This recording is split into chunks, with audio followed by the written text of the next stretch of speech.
அன்பிற்குரிய சகோதரர்களே, சட்டமன்ற தேர்தலுக்கான முடிவுகள் எல்லாம் அறிவிக்கப்பட்டு ஒரு ஆட்சி மாற்றம் ஏற்படக்கூடிய நிலைமை உண்டாயிருக்கிறது.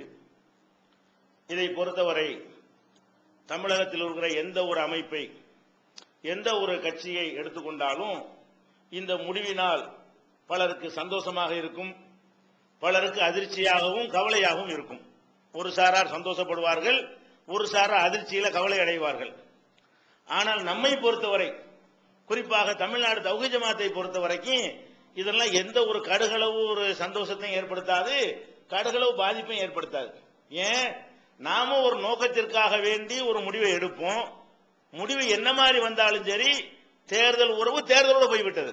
நம்ம என்ன நிலைப்பாட்டில் இருந்து கொண்டிருக்கிறோம், தேர்தலில் ஜெயிச்சு நம்ம ஆதரித்தவர்கள் ஆட்சிக்கு வந்துட்டா என்பதற்காக வேண்டி அவங்கள ஒட்டி கொள்வது, அவங்களோட உறவாடுவது, அவங்கள காக்கா பிடிப்பது, அவங்கள்ட்ட வசதிகளை பெற்றுக்கொள்வது, இந்த மாதிரியான வழிமுறையை நம்ம செய்ய மாட்டோம். நம்ம ஆதரித்தவர்கள் வரலை என்ற காரணத்தினால் மிரட்டுவார்களோ, உருட்டுவார்களோ, பயங்காட்டுவார்களோ என்று அஞ்சி நடுங்கி அந்த மாதிரி பண்ணுவோமா என்றால் அதெல்லாம் இந்த அமைப்பை பொறுத்தவரைக்கும் கிடையாது. இதெல்லாம் ஒரு சின்ன பயணத்தில் சாதாரண ஒரு அற்பத்திலும் அற்பமான ஒரு மேற்று. போற போக்கில் நடந்து கொள்ள நம்ம ஆன்மீக வணிகள் செய்து கொண்டிருப்போம். ஒரு லட்சியத்திற்காக வேண்டி ஒன்றை ஆதரிப்போம். நம்ம ஆதரிச்சதுதான் ஜெயிக்கும் என்றெல்லாம் சொல்ல முடியாது.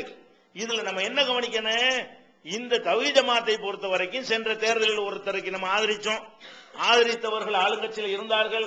அந்த உறவை வைத்து என்ன வேண்டாலும் செய்து கொள்ளலாம். 2 மாசத்துல முதல் வீடு முற்றுகைன்னு போட்டோம்.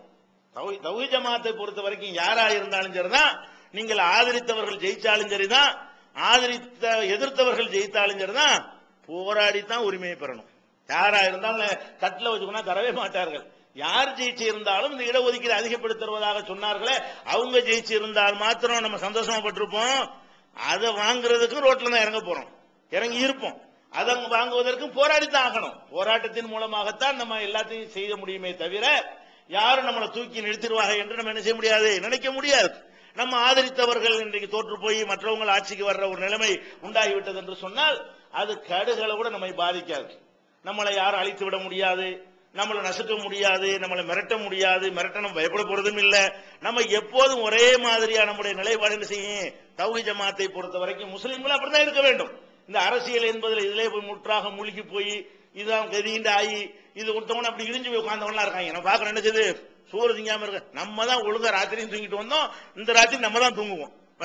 மற்றவனுக்கு என்ன இல்ல, தூங்கவே வராது. பாதி பேர் தூங்க மாட்டான், பாதி பேர் சந்தோஷமா என்ன செய்வான், அது கொண்டாடிக்கிட்டு இருப்பான். நமக்கு என்ன இல்லை, நம்ம பட்டாசு வெடிக்கவும் மாட்டோம், அது இடிஞ்சு போய் உட்கார்ந்துடவும் மாட்டோம். அவ்வளவு போற போக்குல ஒரு சின்ன ஒரு நிகழ்வு.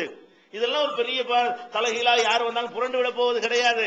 நம்ம எந்த லட்சியத்திற்காக நம்ம இடஒதுக்கீடை பெற்றுத்தர வேண்டும், இந்த மக்களுக்கு அரணாக இருக்க வேண்டும், இந்த மக்களுக்கு ஏதாவது பாதிப்பு அரசாங்கத்தின் மூலமாக வறுமையானால் முதல்ல இறங்கி குரல் கொடுக்கக்கூடியவர்களாக இருக்க வேண்டும். போராடி போராடி இந்த மக்களுக்கு தேவையானதை செய்து கொடுக்க இதையே கொள்கையா வைத்திருக்கிற காரணத்தினால் நம்மை பொறுத்த வரைக்கும் இது எந்த ஒரு பாதிப்பையும் ஏற்படுத்த இடம் கொடுத்துடக்கூடாது. இதுக்காக வேண்டி நம்ம என்ன செய்ய தோண்டு போகவும் தேவையில்லை. யார் தோண்டு போகணும், என்னத்தை எதிர்பார்த்தா தோண்டு போகலாம், வந்தவன அதை வாங்கலாம், இந்த பதவி கிடைக்கும், அந்த பதவி கிடைக்கும். அவர்களுக்கு தோண்டுதான் போயிடுவார்கள். நமக்கு என்ன, ஏன் தோண்டு போறோம், நீ எவன் வந்தா என்னங்கிறான், ரோட்ல நிக்க போறோம், கத்தத்தான் போறோம், போராடத்தான் போறோம்.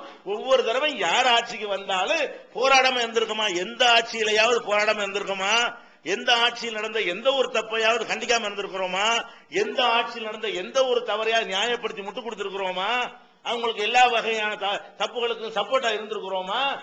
அப்படி இல்லாதவர்கள் இதெல்லாம் ஒரு மேற்றா எடுத்துக்கொள்ள மாட்டார்கள், எடுத்துக்கொள்ள கூடாது. ஒரு முஸ்லிமை பொறுத்த வரைக்கும் பெரிய பாரதூரமான பயங்கரமான விஷயம் வந்தா தான் என்ன செய்யணும், அது ஒரு 3 நாளைக்கு கவலைப்படலாம் இருக்கே தவிர இதெல்லாம் பயங்கரமான விஷயமா? யாரு வந்தாலும், ஐயா வந்தாலும் சரி, அம்மா வந்தாலும் சரி, போராட்டம் தான் நமக்கு விளங்குதா. காலமெல்லாம் போராடி கொண்டுதான் இருக்க போகிறோம். அதனால இது என்ன மாதிரியான மாற்றங்கள் வந்தாலும் இதுல நம்ம என்ன செஞ்சிடக்கூடாது, இது ஒரு பெருசா இதுக்காக வேண்டி போட்டு பெரிய பஞ்சாயத்து பண்ணிக்கிட்டு, இது போய் சண்டை போட்டுக்கிட்டு, இது பெட்டு கட்டிக்கிட்டு, இதுகளெல்லாம் இந்த முஸ்லிம்களுக்கு தேவையற்ற ஒரு விஷயம். நம்ம அமைப்பு தௌஹீத் ஜமாத்துக்கு இது என்னது, தேவையற்ற ஒரு விஷயம். நம்ம ஒரு இடஒதுக்கீட்டு என்பதற்காக அதிகரித்து தருவார்கள் ஆதரிச்சோம் இல்லையா, அல்ஹம்துலில்லாஹ்.